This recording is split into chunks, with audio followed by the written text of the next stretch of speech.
Nanatili ang mga mata ni Krisa sa screen ng cellphone ni Rita. Hindi niya mapigilang mangalit ang kanyang mga ngipin. Kung kaharap niya lang sa mga sandaling iyon ang babae, ay paniguradong nakatikim na ito sa kanya. Bagay ganitong hindi komportable ang pakiramdam niya tapos dadagdagan pa ng impaktang iyon. Hindi mawala ang gumagapang nagalit niya sa puso para kay Ami. Wag lang itong magpapakita sa kanya at paniguradong magkakabangga sila. Hindi siya magpapadaig sa babaeng ito matapos nitong sirain ang reputasyon niya. Ang akala pa naman niya ay tapos na sila nito. Tutal, nasira na nito ang kanyang pangalan sa pinagtatrabahuhan. Hindi ito nakalagpas sa paningin ng kaibigang si Rina. Kinuha ni Rita ang isang kamay ni Krisa at marahan na niyang tinapik-tapik iyon. Nag-iisip na ako ng paraan para ma-delete yung post ng mga yon. Huwag kang mag-alala. Ano kaya't patatanggalin ko sila sa GC? Ano sa tingin mo? At least mabura na natin sila doon. Mahina nang natawa si Krisa sa naisip na paraan ni Rita. Hindi lang kasi yon, may private group din sila ng kabatch at nakapost din yon tungkol sa kanya. Hindi naman yon mapapayagan dahil paniguradong si Rita naman ang mapapasama oras na gawin niya yon. Huwag na, hayaan na lang natin sila. Lalo lang yan silang matutuwa oras na pag-aksayahan natin ng panahon. Chismis lang naman yon, walang batayan. Hindi totoo, assumption lang. Wala naman silang konkretong basehan kung tunay nga ba yun eh. Tanging nasambit ni Krisa sa halip na sulsulan niya ang kaibigang gawing iyon. Salamat nga pala sa concern mo sa akin Rita. Pero pabayaan na lang natin sila. Mamamatay na lang sila sa inggit sa atin. Alam nilang pareho kung gaano kakilakilabot ang mga chismis na nabubuo kapag hindi nabigyan ng linaw. Ay patuloy yun nakakalat na parang mingas ng apoy. Oras na mangyari yun, mahirapan na si Krisa na baliktarin pang lahat at bawiin ang kanyang imahe. Yung tipong kahit na anong paliwanag niya, paniguradong hindi siya papaniwalaan ng mga ito. Napakahirap noon para sa dalaga na walang malaki at matunog na pangalan. Buti sana kung anak siya ng mayaman na kinatatakutan. Maingat niyang hinalo ang kaharap na tasa ng kape. Rita, alam mo naman kung gaano ko yung pinaghirapang makuha, hindi ba? At saka, ilang taon ko kaya yung pinagtiyagaan para lang ma-recognize ang talent ko. Subalit hindi nang ibig sabihin na gagawa na tayo ng masama sa kanila. Hayaan na lang natin silang makarma. Ang nasa itaas na hindi natutulog ang nakakakita sa lahat ng ginagawa nilang masama. Ang huwad na 4 na taong pag-ibig sa kanya ni Alex ay hindi lamang sinira ang kanyang karera, pati na rin ang pangalan niya. Kung alam niya lang na mangyayari yon, hindi na lang sana niya piniling mahalin si Alex. Idagdag pa na nawala na rin kasi ang anumang magandang reputasyon niya sa lugar. At ang mga isipin yon ang nagtutulak sa dalaga na para bang gusto niyang uminom at magpakalango sa alak sa mga sandaling iyon. Kapag lasing siya, hindi niya iisipin ang mga bagay na ito't panandalian niyang makakalimutan ng lahat. Kaharap mo lang ngayon ang tamang tao para samahan ka doon, Chris. Ano pang hinihintay natin dito? Bulalas ni Rita nang sabihin ni Chris ang laman ng isip niya. Hindi magaling si Rita sa ibang mga bagay, ngunit pagdating sa mga bagay na ganito, hindi siya magpapatalo. Magaling at malakas siyang uminom, hindi lang yon. Masaya rin siyang kasama. Dinala niya si Krisa sa isang 24-hour underground bar upang doon sila uminom at panandaliang magliwaliw. The Bar 143. Yun ang pangalan ng lugar na para kay Krisa ay parang normal na lang naman. Ang hindi niya lang mapigilang isipan ay weird na pangalan. Baka meron diyang hubad na sumasayaw na alam mo na.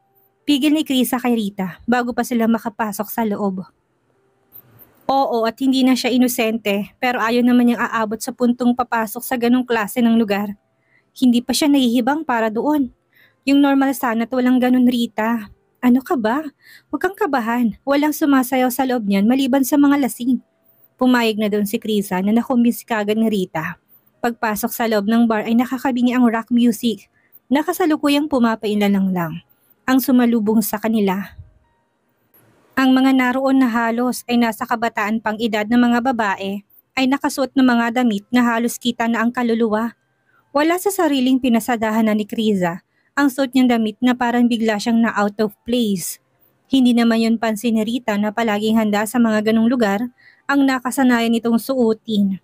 Nangahalina at walang kabuluhan na nagpapalabas ng mga hormone ng kabataang lalaki na panay ang sulyap sa banda nila ang tanawing iyon.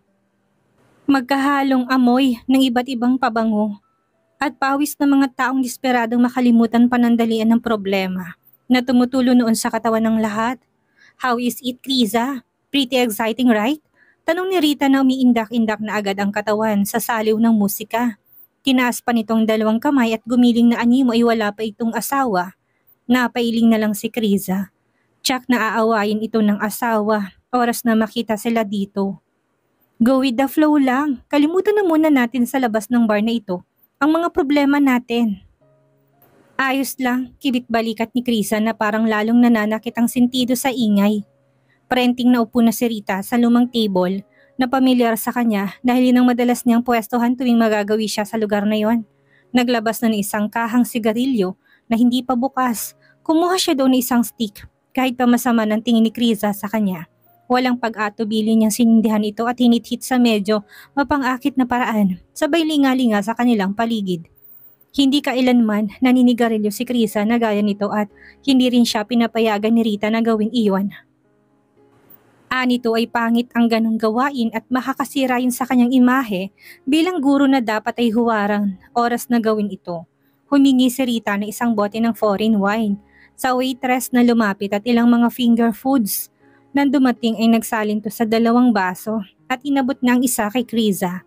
Maraming tumitingin sa'yo, Kriz, oh. Mukhang interesado silang makilala ka. Come on, makipagkilala ka sa kanila. Libangin mo sarili mo sa pamamagitan nila ngayong gabi. Huwag kang magpigil ng sarili. Pahapiyaw na sambit ni Rita na alam niyang dahilan kung bakit pansinin ng kaibigan. Sobrang litaw ang ganda nito sa lugar na yon. Hindi lang yon, napaka-inosente rin ng mukha nito. Alam mo ba kung anong kamukha mo? Para kang takot na kuneho na aksidenteng pumasok sa lungga ng mga nagsasayang lobo. Mahina pa nitong hagik-hik na mahihimig na panunokso. Wala pa man itong alak sa katawan niya. Ngumiti lang na mapait doon si Kriza. Wala siyang pakialam sa mga nasa paligid niya. Ang inaalala niya rin kung paano siya haharap kay Nick gayong may nangyari sa kanila. Hindi niya alam kung paanong approach ang gagawin sa binata. Iniisip pa lang niya na tutuksoin siya nitong walang ay na-stress na kaagad siya. Paano siya magiging nasa mood noon kung baha ang mga iniisip niya ng mga bagay na kagaya nito ngayon? Ilang beses lang siyang umiling doon. Tigilan mo nga ako, Rita. Akala ko ba tumigil ka na manigarilyo? Ano yan? Kapag may mga iniisip lang naman ako, hindi ka pa rin tumigil kaya huwag mo sabihin sa akin na totally tumigil ka na doon. Walang naging sagot doon si Rita. Tinanggap na ni Kriza ang wine glass at sinimulang inumin. Sa sobrang takot ni Rita na malasing si Kriza ay hinablot niya rin ang wine glass nito na nakalahati na kaagad ang laman. Yung tipong problemadong kaibigan. Oh, dahan-dahan lang. Ano bang problema? Madali lang namang bigyan ng solusyon ng yung kay Ami eh. Huwag mo nang isipin yun. Alam mong hindi ka pwedeng magpakalango. Uminom ka lang ng tama at kaunti. Kapag nalasing ka, hindi ko alam ang ipapaliwanag kong dahilan kay Tita Vanji. Oras na ihatid kita mamaya sa bahay niyo. Awat nito kay Kriza. Wala pa itong alam sa paglipat na ginawa niya sa tirahan ni Nick. Natatamad pa siya dito magkwento at mag-explain ng side niya. Aasahan niyang marami yung mga katanungan. Napakahigpit pa naman niya sa iyo na para bang isa ka pang minor de edad sa lagay na yan. Saglit na wala na pakialam si Kriza sa mga sinasabi ni Rita. Naalala niya na kasama niya nga pala si Nick sa bahay ngayon kung kaya hindi siya pwedeng magpakalasing. Kailangan niya itong ipagluto tuwing gabi. Ininom ni Kriza ang natitirang kalahati pa ng baso ng alak na binawasan niya kanina kahit na anong pigil sa kanya ni Rita. Dala ng alak sa katawan kung kaya naman naging matabil ng bibig niya. Tumapang na siya at hindi niya na mapigil ng makaramdam ng paghihiganti sa abogado. Paano ba naman kasi hindi niya kinain ang mga niluto niya kagabi kaya marapat lang na magtampo siya sa binata. Bahala siya, kailanman hindi na ako magluluto ng pagkain para sa kanya. Sigaw ng isipan niya, ngunit hindi naman nagpatalo doon ang sutil na kabilang bahagi ng kanyang utak. Okay lang yun, Kriza. Ikaw naman ang kinain niya, hindi ba? Hindi ba? At nagustuhan mo kaya yon? Bigla na lang namula ang mukha ng dalaga at kulang na lang ay masamid sa alak na iniinom niya. Sa halip na tumigil ay ayaw niya magpaawat na nagsalin pa siya ng alak sa kanyang baso at sunod-sunod na muli yung nilagok hanggang sa tuluyan tumaubos. Hoy Kriza! Nasa kalahati na ng bote ng alak ang nainom niya kung kaya naman hindi mapigilang ipakita nitong lasing na siya dahil hindi naman siya sanay na gawin ang bagay na yon. Pinatong na niya ang isang braso sa ibabaw ng mesa at pasubsob na inunan doon ang namumulang mukha. Rita, ano man ang mangyari, hindi ako sa kanya makikipagbate. Ilang beses na paulit-ulit na sinabi yun ni Kriza habang mariing nakapikit ng kanyang mga mata.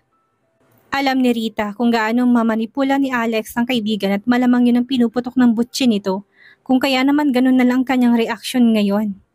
Tapos ngayon naman pinaglalaroan siya ni Ami, gayong nawalan na nga ito ng mahal niyang trabaho. Kung sa kanya rin naman yun nangyari ay paniguradong gagawin niya na hindi rin siya basta-basta magpapatawad. Hindi lang yun, baka nga mas malala pang iganti niya. Hindi niya maintindihan kung bakit sa talino ni Krisa ay ganun na lang tumamanipula nito. Iba talaga kapag tinamaan ng pala ni Cupido, nagiging tanga ang pinakamatalinong tao. Kakasuhan ko yan si Ami. Kakasuhan ko. Manda siya. Hindi na naglakas loob na uminom pa ng labi si Rita sa takot na hindi niya makayang alalayan mamaya si Kriza. Hindi pwede na pareho silang lasing. Saan sila pupulutin noon? Okay, sige. Kasuhan natin ang babaeng yon at bigyan natin ng leksyon. Limot na si Kriza dahil kung ano-ano na ang lumalabas sa bibig nito. Gayon pa man nagawa pa rin niyang buksan ang screen recording ng cellphone niya para kunan ng video ang nakalagay sa group chat nila na nagsasabing gusto niyang kumuha ng ebidensya. Naiiling na natuwa doon si Rita. Grabe talagang kalokohan ng kaibigan niyang ito kapag nalalasing. Mas tumatalino talaga siya kapag nalalasing at nakakatikim ng alak ang katawan niya. Kung ano-ano pang walang kabuluhang mga salitang lumalabas sa bibig ni Krisa na ang karamihan na hindi naman gaanong maintindihan ni Rita. Hindi na rin niya piniling usisain pa yon dahil wala rin naman siyang makukuhang sagot mula sa kaibigan. Hanggang sa bahagyang nakatulog si Krisa sa ganong posisyon. Napatulala ng panandalian doon si Rita. Ilang sandali pang tinapik-tapik ni Rita ang mukha ni Krisa upang gisingin ng kaibigan. Krisa, hoy, gising na. Uwi na tayo. Malabong narinig ni Krisa na may tumatawag sa kanyang pangalan na parang boses ng isang lalaki sa panaginip niya. Pumikit siya at kinagat ang mapupulang labi at sinabi sa matamis, ngunit padaing na boses na animoy nangyayari sa kanila ng binata ng oras na yon. Nick naman, ang sakit, dahan-dahan lang. Masakit. Lalaki na doon ang mga mata ni Rita, natutup ng bibig niya. Para nakarinig siya ng malakas na kulog mula sa kulay asul at walang ulang langit. Pinagpawisan na siya ng malamig. Oh my God!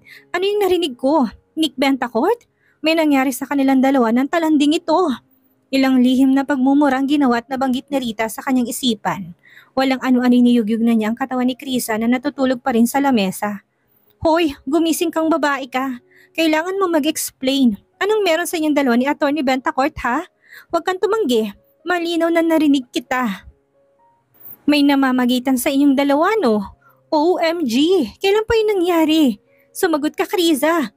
Bahagyang bumukas sa mga mata ni Krisa at mapang-akit ng umiti sa kaibigan niya. Gusto mo ba talagang malaman ng totoo? Walang hiya ka? Nagawa mo talagang kunin ang atensyon ng supladong abogadong yun? Paano? Bumangon ka dyan. Spill the tea. Paano mo siya nagawang paamuin? Bilis, Krisa! Unti-unting ibinangon ni Krisa ang kanyang ulo, hindi mapawing ngiti sa labi. Ang pogi niya, hindi ba? Ang gwapo ng mukha niya na parang anghel. May maganda siyang figura na parang modelo at napakahusay sa kanyang profession. At masarap din siyang umalik. Tinakpan pa ng bahagya ni Krisa ang kanyang bibig na mahinang napahagikik na parang kinikilig sa mga nangyari sa kanila. At alam mo, pinaka-importanting part doon, magaling siya sa kama. Dagdag nitong tuluyan na nagpahulog ng panga ng kaibigan niya. Rita, hindi naman siya dehada pagdating sa akin, hindi ba? Maganda naman ako. At makinis. Ilang beses na pamura na naman si Rita sa pagiging bilyaka na kaharap na kaibigan. Hindi pa rin siya makapaniwala na darating sila isang araw sa puntong mag-uusap ng ganito. Ang haba ng hair mo, pabiro na niyang hila sa buhok ng kaibigan. Sa mga sandaling iyon ay biglang tumunog ang cellphone ni Krisa. Nang sulyapan ni Rita ang screen noon ay tuloy na siyang nakumbinsi na inangking pangyayari ng kaibigan. Bakit? Si Nick Bentacourt ang tumatawag kay Krisa. Napatulala ng ilang sandali pa si Rita. Hindi na siya kalmado kung hindi kabado na. May relasyon talaga si Krisa kay Nick Bentacourt. Ilang beses pa na sinulyapan ni Rita ang kaibigang si Krisa na sa mga sandaling iyon ay nakasubsob pa rin sa kanyang braso. At kasalukuyang mahimbing na natutulog pa rin, yung tipong kahit na anong lakas ng ingay sa buong paligid ay hindi nito magawang magising ang dalaga sa dreamland. Bagkus ay lalo pa tong nahimbing na parang ang maingay na paligid na tila ba parang normal na yon sa kanyang pandinig. Marahan niyang hinagod ang dibdib dahil sa sobrang kalabog noon. Idagdag pang nanunuyunan niyang lalamunan. Pinaliit niya ang boses na sagutin na niya ang tawag ng abogadong kanina pa kunot na kunot ang noo nang dahil sa tagol na sumagot ng dalagang wala sa bahay niya sa pag-uwi niya galing work. Nasaan ka? Bakit wala ka sa bahay? Bakit hindi ka mala nagpaalam na aalis ka pala? Sunod-sunod na tanong ni Nick na halos hindi na humihinga habang nagtatanong sa kanya. Napatakip pa sa kanyang nakabukang bibig si Rita nang marinig ng boses ni Nick mula sa kabilang linya at marinig ang mga naging tanong nito. Nanlalaki na ang butas ng ilong na napatingin na naman si Rita sa kaibigan na walang kamalay-malay sa mga nangyayari. Hindi lang basta pala may nangyayari sa kanilang dalawa. Nagsasama na sila sa iisang bubong. Aba, talagang sinamantala na ni Krisa ang pagkakataong nakuha. Hindi na yun pinalagpas pa. Hello? Hello, Krisa, nasan ka nga? Nagtataka na rin si Rita kung bakit nakalabas ang ama na kaibigan niya at si Alex naman ay biglang nagkaroon ng maraming problema sa kumpanya na kailangan itong linisin. Malamang ay kagagawa niyo ng abogado for the sake ng kanyang kaibigang si Krisa. Natutuwa siyang nakakuha ng kaibigan ng kakampi bukod sa kanya. Kakampi na tutulungan siya sa lahat ng kanyang magiging problema. At saka sino bang mag-aakala ng tinitingalang hari nang halos lahat sa legal na mundo ay nagawang paamuin at himalang mapaibig ng kanyang kaibigan. Malakas na siyang tumikim upang gawing klaro ang kanyang boses at gawing normal yon. Attorney Bentacourt, si Rita to, kaibigan ni Krisa. Nagkita kaming dalawa kanina, dere-derechong sagot ni Rita habang habol na nito ang kanyang hininga. Kasama mo siya? Oo, kasama niya ako. Nagkayayaan lang naman kaming uminom. Uminom kayo ng alak? Ibig sabihin ay nasa bar kayo ngayon? Ang ingay ng paligid. Kakauwi lang ni Nick ng oras na yun at tahimik na nakatayo siya sa harap ng glass wall ng balkonahe. Tinatanaw ang kumikinang ng mga city lights sa malayong bandang dako. Hawak niyang kurbata na nasa kanyang leeg. Nagtataka na siya pag uwi ng bahay at walang bukas na ilaw doon. Yun pala'y wala ni isang tao doon. Yun pala'y hindi pa umuwi ang dalaga nang tanging alam niya lang ay bibisita lang ito sa magulang. Yan na nasa ospital pa rin. Ano bang nangyari at umiinom kayo? Nasaan siya? Pwede ko ba siyang makausap? Bakit ikaw ang sumagot ng cellphone niya? Pakibigay sa kanya ang cellphone at kakausapin ko siya. Bumuntong hininga si Rita at nagsimula ng gumawa ng kwento bilang palusot sa abogado. Attorney Bentacourt, hindi ko alam kung may karapatan ako sabihin ito sa'yo pero nang dahil sa ex-boyfriend niyang si Alex kung kaya patuloy siyang ginugulo ni Ami. Halatang hindi pa rin nakaka-move on ang gaga. Ayun si Chris ang pinagbabalingan niya ng lahat. Ami? Sino naman si Ami? Bored na tanong ni Nick sa kanyang kausap. Siya lang naman yung kaklase namin dati na ilusyonadang malakas ang tama kay Alex. Feeling niya ex niyang lalaki kahit hindi naman yun ang totoo. Hindi mo ba alam na siya rin ang dahilan kung bakit natanggal si Krisa sa kanyang trabaho? Sinumbong niya doon na may part-time job si Krisa sa labas. Ayun, sobrang na-stress si Krisa. Kaya nagpasya na lang kaming dalawa na uminom. Hindi ko alam na mabilis pala siyang malalasing. Sorry. Nakahinga na doon si Nick ng maluwag. Ang buong akala niya pa ay nangyari sa kanilang dalawa ang dahilan at dinadamdam ng dalaga kung bakit nagpakalungo sa alak to. Matagal na natahimik si Nick kung kaya naman napagtanto ni Rita na masyado yata siyang naging madaldal. Iyong mga ganong bagay ay dapat mismo si Krisa nang nagsasabi sa kanya at hindi siya. Masyado siyang naging pakialamera. Hindi niya naman sinasadyang ilantad ang iskandalo ni Alex. Baka mapasama pa doon ang kaibigan niya dito eh. Nasaan kayo? Hindi na nangahas na magtanong pa si Rita at nagmamadali niya itong sinabi ang address ng bar. Kung nasan sila ngayon, kinilabutan na siya sa tono ng boses nito na kaagad ng nanlamig. Huwag kayong aalis dyan, pupunta na ako. Pagkatapos maputol ang tawag ni Nick ay natataranta na si Rita na sinubukang muling gisingin si Krisa na tanging ungol lang ang naging tugon sa kanya. Yung katiting na alak na nasa katawan ni Rita ay tuluyan ang nawala na sa isiping pupunta doon si Attorney Bentacourt upang sunduin ang lasing na kaibigan niya. Parang kailan lang nung nerereto pa lang niya dito ang kaibigan Ang akala niya hindi siya pakikinggan nito. Ngunit ang hindi niya inaasahan ay nauna na palang kaibigan niyang gumawa ng hakbang para makuha ang atensyon ng abogadong sa tingin niya'y bagay sa dalaga. Magkahalong lungkot at saya ang nararamdaman niya sa ngayon na parang kaibigang hibang at sawi sa pag-ibig. Lalo pa at kamakailan lang ay may kumakalat ang abogadong larawan kung saan ay kasama niya doon ang isang sikat na artista.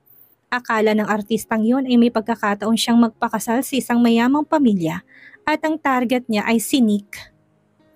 Ngunit sa bandang huli ay hindi man lang siya nakakuha ni kahit kapirasong business card man lang mula kay Attorney Bentacourt. Ang bagay na yun ay naging isang katatawanan sa industriya ng entertainment ng ilang linggo. Kriza, hoy, ano ba? Gising na! Malakas na yugyug niya sa katawan ng kaibigang hindi man lang naging apektado sa ginagawa niya. Papunta dito si Attorney Nick Bentacourt ngayon. Bumangon ka na dyan!